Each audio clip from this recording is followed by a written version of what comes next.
Washington Journal continues. Now we want to introduce you to Richard Gage. He is the founder of a group called Architects and Engineers for 9/11 Truth. Mr. Gage, what is that group? We are a group of 2,200 architects and engineers, a nonprofit organization dedicated to finding out what really happened at the World Trade Center with the destruction of all 3 towers on that day. And what do you have doubts about? Well, the architects and engineers that I represent have found evidence that has not been told to the American people by the agencies tasked with explaining the destruction of these towers.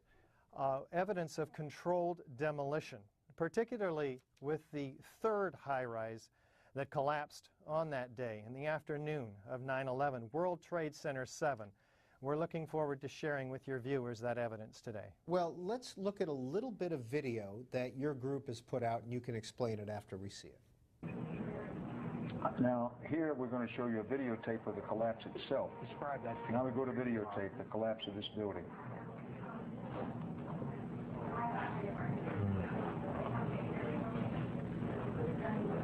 It's amazing. Amazing, incredible, pick your word.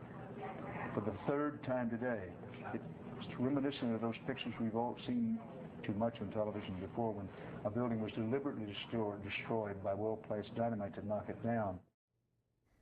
Mr. Gage, that was Building 7, Dan Rather narrating on CBS Live. It sure was, and most Americans are completely unfamiliar with this. In fact, architects and engineers around the world, mostly all unfamiliar with the 3rd worst structural failure in modern history. I mean, here is a 47-story skyscraper. At 5:20 in the afternoon, it drops like a rock, and I mean this fast. Free fall acceleration, straight down, uniformly, symmetrically, as you saw. Now, a building with 40,000 tons of structural steel cannot fall straight down like we saw due to normal office fires, the official reason given us by NIST, the National Institute of Standards and Technology, without all 80 columns on each floor being removed simultaneously and then synchronistically timed floor by floor. So, Peter, we've seen this like the old hotels in Las Vegas, and as our viewers just saw, it looks exactly like a controlled demolition. But NIST tells us, no, this came down due to normal office fires. So you can begin to see the problem right off the bat. Normal office fires have never brought down a skyscraper ever before. We have steel-framed, fire-proofed skyscrapers for a very good reason, and they have protected our towers for a long, long time. So the 2,200 architects and engineers that I represent around the world in over 300 presentations now in 32 countries and 82 American cities, they present the evidence for the explosive demolition. And that evidence is seen not only in the videos of the buildings, but it's heard by the first responders who cite the explosions in this building's destruction, who cite the pools of molten iron flowing like lava, they say. And in fact, Leslie Robertson himself, the World Trade Center structural engineer, cites a river of steel flowing. Now, these are evidence of temperatures exceeding 2,800 degrees Fahrenheit. Office fires can't even get 1,000 degrees short of that.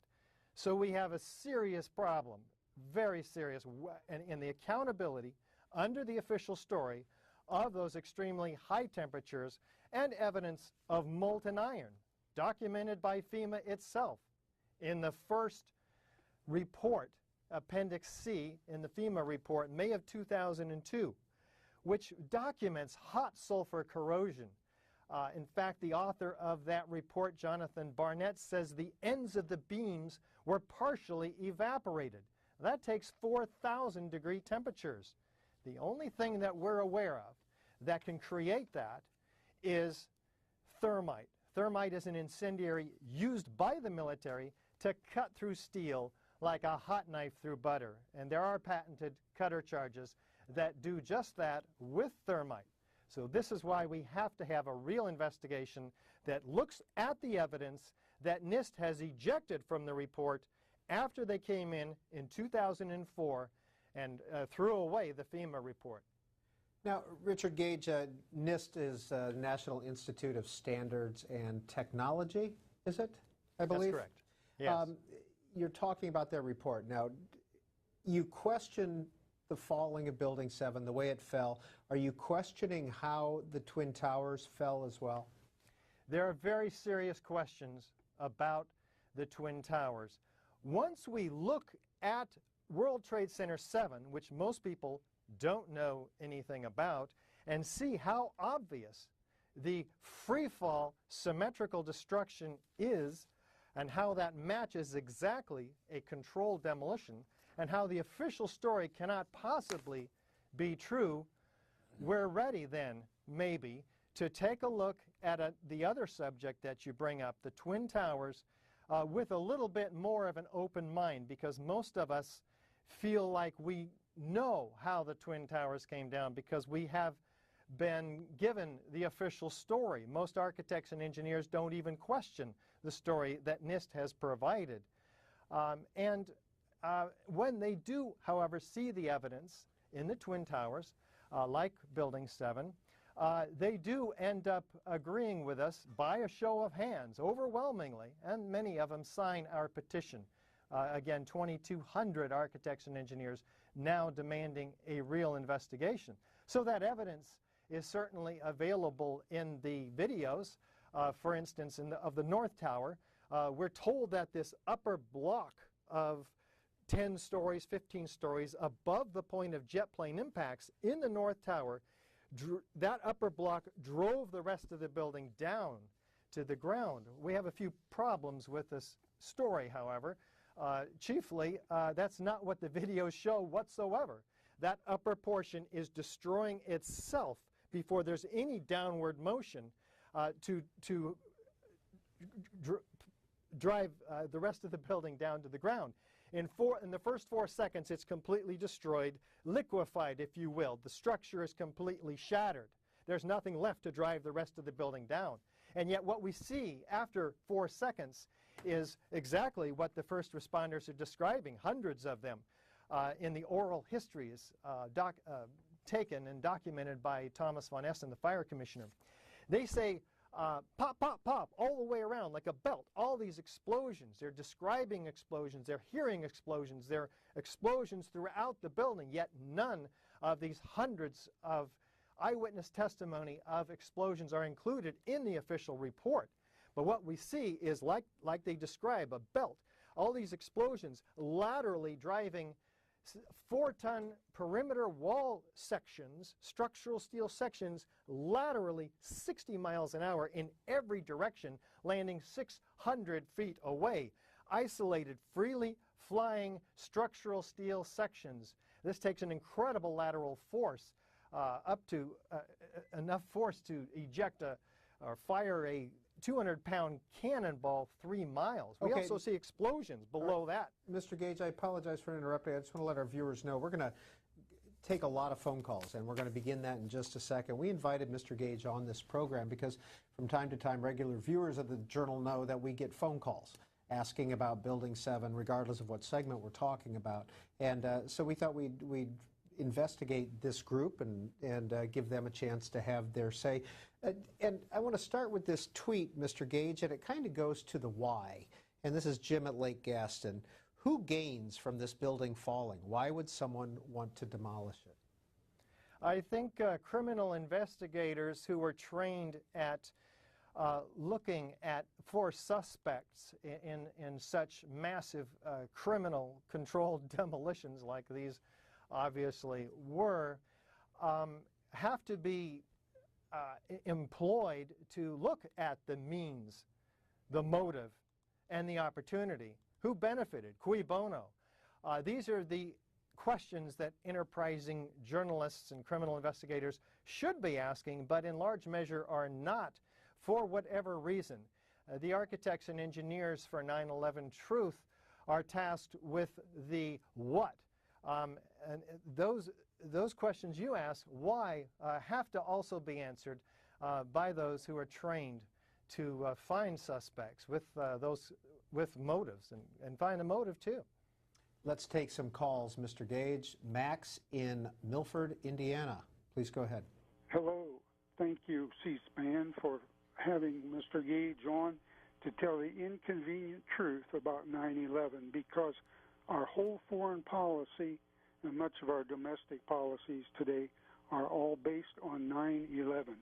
And there are so many questions to be asked and answered about 9/11, like, where is the airplane debris at Shanksville, Pennsylvania? Where are the 4 black boxes from the airplanes? Why did the Bush administration fight an investigation? Why did the 47-story World Trade Center Building 7 collapse? Why were military and political people told not to fly? Who scheduled the hijacking war games on 9/11? Where was NORAD? Who told them to stand down? These are just a few of the questions that need answering. Thank you. Well, I agree with the caller. These are some serious and very important questions that Americans, millions of them, are asking, but not getting enough airtime. And we appreciate C-SPAN's dedication to journalism and finally focusing on this subject, because after all, 2 wars were started as a result of 9/11. We've lost 6,000 soldiers, 1 million people in the Middle East have been killed in these wars in Iraq and Afghanistan. We've lost precious civil liberties through legislation, and our economy has been wrecked. If there's any question about what happened at the World Trade Center and the other questions the caller is asking about, then we've got to have a real investigation. Richard Gage, next call for you comes from Alice in Morganville, New Jersey. Hi, thank you, thank you, thank you. Everything you are saying is questions I have as somebody who worked there for 24 years and was there for the 93 incident. Nobody ever brings up Giuliani. We had Philippe Petit walked between the buildings, yet the mayor, the biggest mouth, never said after the first building was hit, clear out the second building. I don't care what size plane that they thought it was, or with the president reading My Pet Goat. So please continue to investigate. I lost so many dear friends. I wasn't working any longer at the Trade Center. Thank you. Richard Gage. Thank you. I do appreciate the additional questions raised by the callers today. Of course, our focus is on the science of what happened. We want to know, how did 400 structural steel connections give way every second during the 7-second free-fall collapse of World Trade Center 7? Their computer animation that NIST made to prove how their theory developed, that is the buckling of column number 79 at the 12th floor where the worst fires were said to be. However, those fires were burned out over an hour before the building ever collapsed. So they could not have caused the thermal expansion that NIST cites as initiating this collapse. NIST also has a serious problem in fabricating evidence and not including key structural components in their computer model, which they will not release, citing that it would jeopardize public safety were they to release the computer models and the structural drawings for Building 7. In fact, the architects and engineers like us who are responsible for public safety have to have this information, of course, in order to ensure that public safety. Now, Richard Gage, National Institute of Standards and Technology, after their investigation of Building 7, put out a full report, and when you read it, it seems pretty frank and open. In fact, they ask themselves questions, or they ask the questions and then answer them, such as, is it possible that thermite or thermate created to the collapse of World Trade Center 7? Their answer in here is to apply thermite to a large steel column. Approximately 1.13 pounds of thermite would be needed to heat and melt each pound of steel. For a steel column that weighs approximately 1,000 pounds per foot, at least 100 pounds of thermite would need to be placed around the column, ignited, and remain in contact with the vertical steel surface as the thermite reaction took place. This is for one column. Presumably, more than one column would have been prepared with thermite if this approach were to be used. It is unlikely that 100 pounds of thermite or more could have been carried into World Trade Center 7 and placed around columns without being detected either prior to 9/11 or during that day. Well, the question, one of them, would be who would be detecting this? Of course, we want an investigation of the security company under whose noses would have to have been brought several tons of thermite, as a matter of fact. Now, the question, the answer is quite cute, actually, because they completely ignore the patented thermite cutter charges, which issue thermite through a channeled device, issuing in milliseconds molten iron cutting through structural steel. This is very well documented, and you don't just pour thermite against a column. It has to be contained and directed in cutter charges. So we'd be looking for that evidence. In fact, what we see, what FEMA documents, is molten iron. In fact, molten concrete as well, which takes 3,000 degrees of temperature. Where does that come from? It can only come from thermite, an incendiary used by the military, again, to cut through steel like a hot knife through butter. So the evidence is there for thermite, and patented cutter charges are, in fact, made with consolidated thermite. All that would be left is molten iron. And indeed, that's what's found in the basements of the Twin Towers and the debris pile under World Trade Center 7, and it was not included in the official report by NIST, comprising 1,000 pages of obfuscation and actually lies. Next call for Richard Gage, Eric, Antioch, California.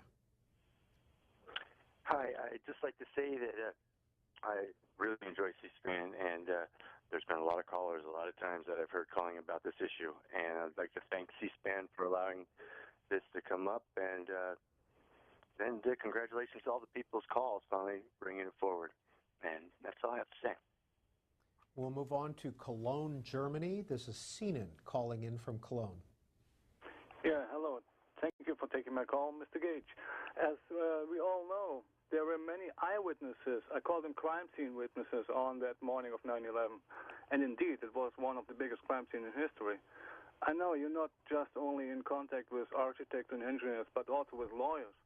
What I want to know, once it comes for a new independent investigation, if it's just for Building 7 or all three buildings, would it be possible to consider such testimonies of, let me say, key eyewitnesses like Barry Jennings? As we all know, he survived explosions in Building 7 even before any tower even did collapse. I mean, isn't it just a regular procedure to hear crime scene witnesses? Yeah, there are several witnesses, in fact, hearing explosions. Barry Jennings is certainly one of them.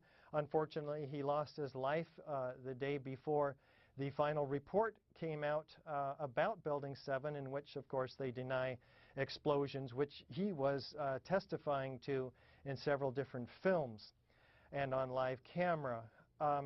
We also have Kevin McPadden, a former Air Force medic who was a first responder, who actually heard a countdown, 3, 2, 1, and then felt explosions under his feet. He said it was like you needed to grab onto something. He knows an explosion when he hears it.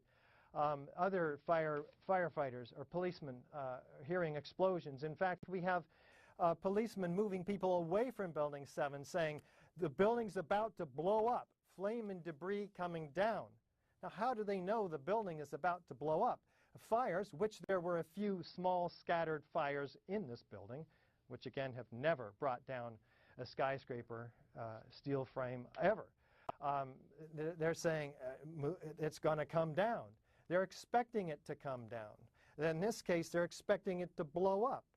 In the case of the Twin Towers, CNN and the BBC actually announced, in the case of the Building 7, CNN announced the destruction of that building in the morning, several hours before it came down. And in the case of the BBC, they announced it 20 minutes before it actually happened. They later apologized for this grievous error, citing the confusing events of the day. Something is going on here that needs to be investigated. Why can't we get governmental officials to investigate that? Every one of our CNN viewers today should be calling their congressmen and finding out, and senators, finding out why they're not investigating the worst mass murder in U.S. history and the third worst structural failure in modern history. This is absolutely an extraordinary and unacceptable situation. And that's why we have 2,200 architects and engineers all about this, all over the country. Richard Gage, what do you do for a living, and when did you come to believe what you believe? Well, I founded Architects and Engineers for 9/11 Truth 8 years ago when I heard on the radio another researcher, David Ray Griffin, now the author of 10 books on the subject, who delves, by the way, into many of the other issues that the earlier callers have brought up outside of the World Trade Center, which is our narrower scope of investigation. So I had to dedicate myself to this all-important task because I found that most Americans are unaware of the evidence. It's on the internet, it's available, it makes sense, it's comprised from the video testimony, the video documentation, the eyewitness testimony, and it's not something that's made up. We are talking about evidence that's capable of being brought into a court and standing up against the process, the legal process. So let's, like the other caller said, let's get it going. Let's get some effort, as we are, in fact, pursuing various legal efforts, including against NIST themselves for fraudulent building reports. And back to the National Institute of Standards and Technology report. This is the question. An emergency responder caught in World Trade Center 7 between the 6th and 8th floors said he heard 2 loud booms. Isn't that evidence that there was an explosion? NIST's answer: the sound levels reported by all witnesses do not match the sound level of an explosion that would have been required to cause the collapse of the building. Yeah, they actually say it would be a loud boom, you'd hear it for miles, but what they're referring to is high-energy explosives, which are normally used to bring down high-rises, like the old hotels in Las Vegas, which we've all seen, which Building 7 looks exactly like. But if they used thermite, an incendiary, which operates by heat instead of gas expansion and force and loud bangs and bright flashes, thermite instead would be much quieter, but there would still be some explosions heard, which in fact were heard. Laura tweets in, what do the 9/11 truthers think happened in Pennsylvania and at the Pentagon? Were they terrorist attacks? Well, the researchers such as David Ray Griffin, who have looked into these matters, have found serious questions that also require a real investigation. And we're talking about a real investigation which offers immunity to bring forth witnesses, a subpoena power to force them to come forth, that looks at all the evidence with an open mind and with a scientific method. When we get such an investigation that we can actually trust, unlike the 9/11 Commission, by the way, which at least two of those members said that they were set up to fail by the Bush administration. One of them, Max Cleland, resigned, citing this as a national scandal.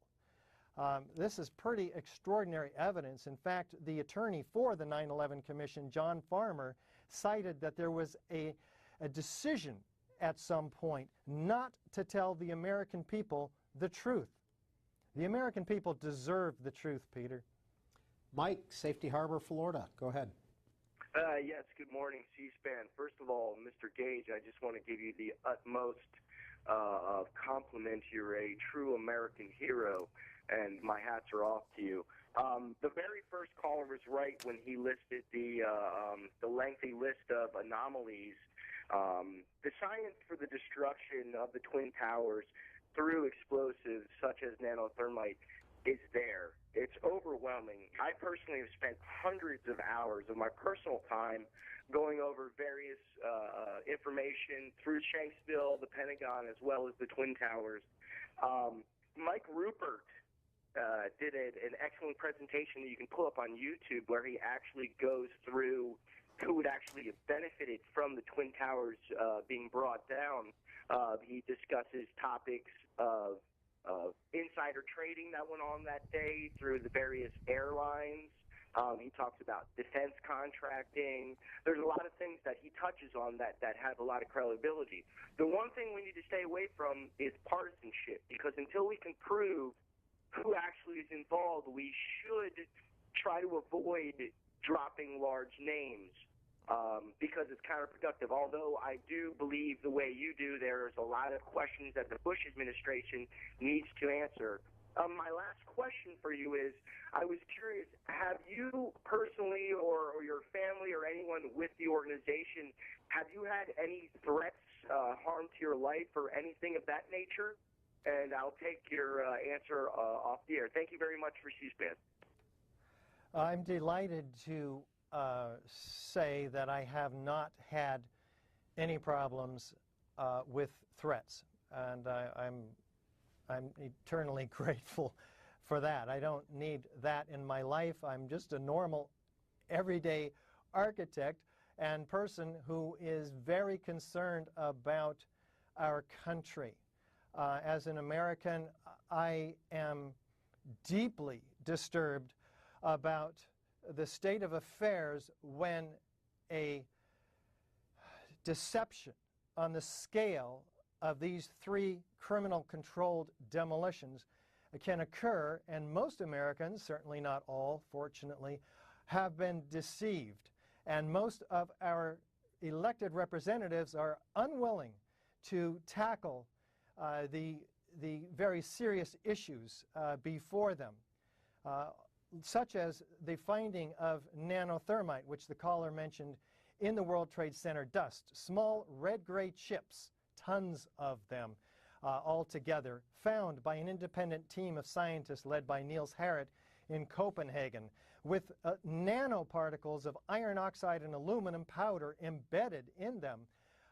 Very clearly the most advanced materials made in extremely sophisticated Defense Department contracting laboratories. This material should not be found in all the World Trade Center dust, and yet there it is, and unexplained by the official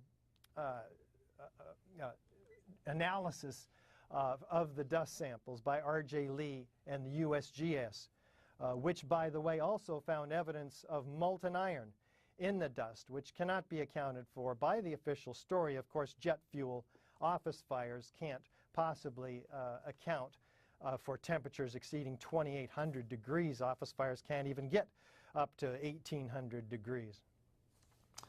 From the NIST report, some people have said that a failure at one column should not have produced a symmetrical fall like this one. What is NIST's answer to those assertions? World Trade Center 7's collapse, NIST says, viewed from the exterior, most videos were taken from the north, did appear to fall almost uniformly as a single unit. This occurred because the interior failures that took place did not cause the exterior framing to fail until the final stages of the building collapse. The interior floor framing and columns collapsed downward and pulled away from the exterior frame. There were clues that internal damage was taking place prior to the downward movement of the exterior frame. Here's another one of NIST's cute answers to an extremely difficult question. You cannot have the interior of a 47-story, 40,000-ton structural steel frame fail without pulling in the side of the building and causing massive warpage on the exterior perimeter structural steel system. It can't happen. They're talking, once again, in their computer models, which betrays their own theory, that we have 400 structural steel connections that have to fail in their computer models in order to get that interior to fail, and then the exterior. We don't even have massive window breakage on the exterior. It can't happen. In fact, what does happen is the penthouse drops, the main penthouse, a half a second prior to the overall. So just half a second prior, the penthouse drops, then the overall building drops again. How fast? Free fall acceleration. That fast, 7 seconds. Total structural shattering of the entire structural steel system, beam from column almost. So this can't happen unless all of those are compromised. See, when you have a pile driver that's driving the rest of the building down, it's doing work. In this case, it's falling at free fall, meaning all of its energy is transferred to kinetic energy or motion. There's no energy left to do any work, such as driving the rest of the building down to the ground. That work has to have come from another force. Again, that force is most likely thermite incendiaries, for which we have the evidence in the rubble pile. John, Jonesboro, Georgia, go ahead with your question or comment for Richard Gage. Yes, Mr. Gage, I have a couple of questions. Where did you get your degree in architect? Also, what engineering degrees do you hold? And I would like to personally know when your book is out. I've been a steel worker for 50 years, and I can assure you that all the centrifugal force and the downfall and this and that, hey, if you put enough weight on a building, it's like, you got a paper building. You drop a 5-pound weight on it and see if it'll crush it. So yeah, well, I appreciate that. I went to just a second, Mr. Gage. The book. Thank you. Oh, thank you. Go ahead. I appreciate that. I went to the University of Southern California in 1986. I had my degree and licensed in 1988. A member of the American Institute of Architects, and we have more than 70, I think 80 now, structural engineers signed on. In fact, there are some high-rise structural engineers. There's several, at least a dozen, high-rise architects, experienced architects in these buildings that have attested to the fact that you cannot have a 40,000-ton structural steel system and not a paper building fall at free fall. I mean, we're talking about 80 columns. In order to have this building fall symmetrically, all 80 columns have to be severed virtually at once. You tell me as a steel worker how that happens, and I'll tip my hat to you. Daniel, Atlanta, good morning. Good morning. This is Daniel Bland. I joined the Army 3 months after 9/11, a decision that nearly cost me my life when a rocket-propelled grenade impacted 15 meters behind me. So first off, I just want to say Mr. Gage and the 2,200 other architects and engineers that have signed this petition are heroes in my book. I'd also like to give a props to C-SPAN for bringing light to this important information. And I'd like to end with a question for Peter. Peter, it's apparent that you've been given these talking points from NIST, and you stated earlier you thought that their response was transparent, which to me seemed kind of a dance around the point Mr. Gage made about NIST refusing to release the input data used in their computer models. I would love to hear your comment and how you think that's transparent and how it serves the interest of truth and finding out what really happened so that we can end these wars that are killing innocent people around the world to this day. Thank you. Thank you, Daniel. Mr. Gage, 2,200 architects and engineers signed on. How many architects and engineers are there registered with AIA and these other groups? How many are in the U.S.?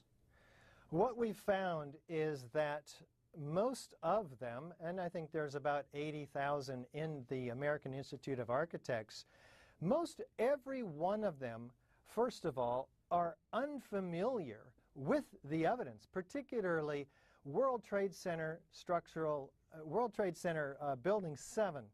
And this is the third worst structural failure in modern history, and yet architects and engineers are not familiar with it. So when we travel, we get them in our audiences, and just like lay people in the audience, they end up agreeing with us by an overwhelming majority. I mean, like 90 to 100% of them, when they see this building coming down, which, by the way, they can see also on our website, ae911truth.org. That's ae911truth.org, on which people can see the building coming down, and of course in the exact manner of classic controlled demolition. So the problem is, architects are expressing opinions, a lot of them, and engineers, before they see the evidence. Those opinions are uninformed. You have to see the evidence to have an informed opinion. When they do, they end up agreeing with us. I think that's extremely important. It's also telling, why are they not informed? Why hasn't other media outlets such as CNN, MSNBC, CBS, etc., shown the World Trade Center Building 7 to the American people? Why haven't the American Society of Civil Engineers and the American Institute of Architects educated their own professionals about the third worst structural failure in modern history? Why are they so uninformed? I think these questions are extremely important as well. We're doing our best, of course, but until we are communicating with the leadership of the American Institute of Architects directly now, and expecting to educate the 80,000 architects in the membership that I belong to. So I think that'll make incredible headway toward the problem that you're citing, Peter. And Richard Gage, let's close with this question from Boring File Clerk. It's tweeted in. I've asked it once and will ask it again. What is your theory about what happened, and why do you think it happened? The scientific evidence shows that incendiaries, and in the case of the World Trade Center Building 1 and 2, the Twin Towers, thermite and nanothermite and high-energy explosives, most likely, brought these towers down in an explosive controlled demolition. In the case of World Trade Center 7, a classic implosion. In the case of the Twin Towers, a very explosive event. This is what the evidence shows. It's very clear and overwhelming. And we're asking all Americans to first get informed, and second, and you can get informed at our website and with our DVD, which is called 9/11 Explosive Evidence, Experts Speak Out. Just Google Experts Speak Out. It will come right up. And once people are informed, they can tell others, because this is a grassroots organization largely, operating because of what amounts to a censorship on the part of most mainstream media. We praise C-SPAN for having the courage to bring forth the evidence on this morning's show. But our effort is to educate the American people so that they can be informed, they can demand a real investigation, and then we'll let the chips fall where they may. We don't have a conspiracy theory. We're bringing the evidence. It's up to others to investigate and find out who may or may not have been responsible. Richard Gage, founder, Architects and Engineers for 9/11 Truth. Thank you for your time this morning.